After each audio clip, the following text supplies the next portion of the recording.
1991 में finally Soviet union collapse कर जाता है। सोवियत सिस्टम क्या था, मिखाइल गोर्बाचेव के आने के बाद कैसे इस सिस्टम ने कोलैप्स करना शुरू कर दिया और इस सिस्टम के कोलैप्स होने के रीजन क्या थे, ये सब हम लास्ट कुछ वीडियोस में जान चुके हैं। इस वीडियो में हम बात करेंगे कि वर्ल्ड पॉलिटिक्स पर सोवियत यूनियन के डिसइंटीग्रेशन के कॉन्सिक्वेंसेस क्या थे।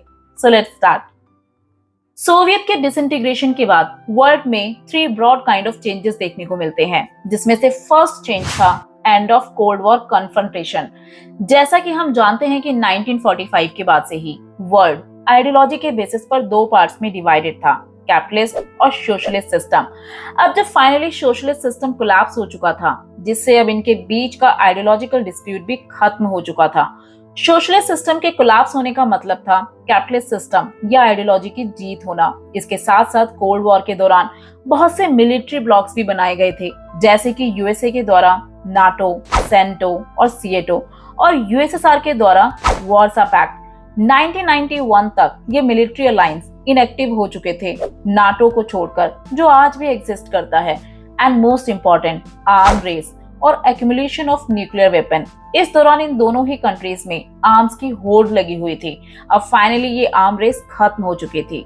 Second is power relation in world politics change. 1945 से 1991 तक वर्ल्ड बायपोलर हो चुका था, मींस जहां पावर के 2 बड़े सेंटर थे, यूएसए और यूएसएसआर। अब कोल्ड वॉर के एंड ने 2 तरह की पॉसिबिलिटीज को क्रिएट कर दिया। पहली, the remaining super power would dominate and create a unipolar world. Means USSR के डिसइंटीग्रेशन के बाद वर्ल्ड में एक ही सुपर पावर बची थी, जो थी यूएसए, जिससे शुरुआत होती है यूनिपोलर वर्ल्ड की। और दूसरी पॉसिबिलिटी थी डिफरेंट कंट्रीज और a group of countries could become important player in international system, thereby bringing a multipolar world.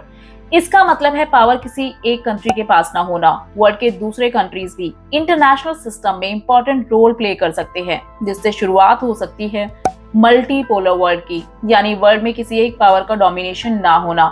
But in दोनों में फर्स्ट पॉसिबिलिटी सही होती दिखाई दी।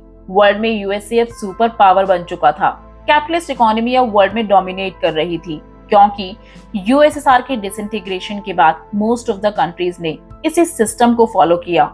साथ ही international institutions like world bank और इंटरनेशनल मॉनेटरी फंड में यूएस का डोमिनेंस देखने को मिलता है, क्योंकि इनके फॉर्मेशन में यूएसए बहुत बड़ा इंपॉर्टेंट रोल प्ले करता है। यूएस इन दोनों इंस्टीट्यूशन में फाइनेंशियल रिसोर्सेज का सबसे बड़ा कंट्रीब्यूटर और शेयर होल्डर है। ये दोनों ही इंस्टीट्यूशन दूसरे कंट्रीज को लोन प्रोवाइड किया करती हैं, और उस टाइम उन कंट्रीज को लोन प्रोवाइड किया गया जो कैपिटलिस्ट सिस्टम की तरफ ट्रांजिशन कर रही थी। पॉलिटिकली लिबरल डेमोक्रेसी जिसे प्रमोट करता है यूएसए, अब वो पॉलिटिकल लाइफ को ऑर्गेनाइज करने का सबसे बेहतर तरीका बन चुकी थी। Third change was the end of Soviet block meant the emergence of many new countries।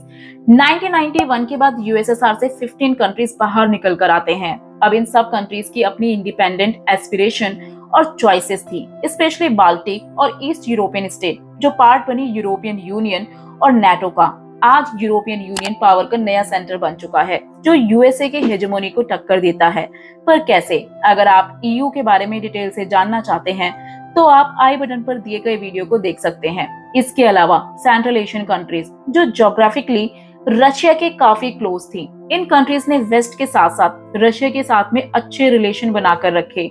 Cold war के बाद इंटरनेशनल सिस्टम में न्यू प्लेयर्स इमर्ज हो चुके थे, जिनकी अपनी आइडेंटिटी, इंटरेस्ट और अपनी खुद की इकोनॉमिक और पॉलिटिकल डिफिकल्टीज थी। बट अगर हम प्रेजेंट की बात करें तो वर्ल्ड आज मल्टीपोलर बन चुका है। आज ऐसे कई कंट्रीज और इंटरनेशनल इंस्टीट्यूशंस हैं जो यूएस को टक्कर देते हैं, जैसे कि China, European Union, BRICS etcetera. तो ये तो थे यूएसएसआर के डिसइंटीग्रेशन के consequences. In next video we will talk about shock therapy. Hope you like this video. For more videos, do like, share and don't forget to subscribe our channel.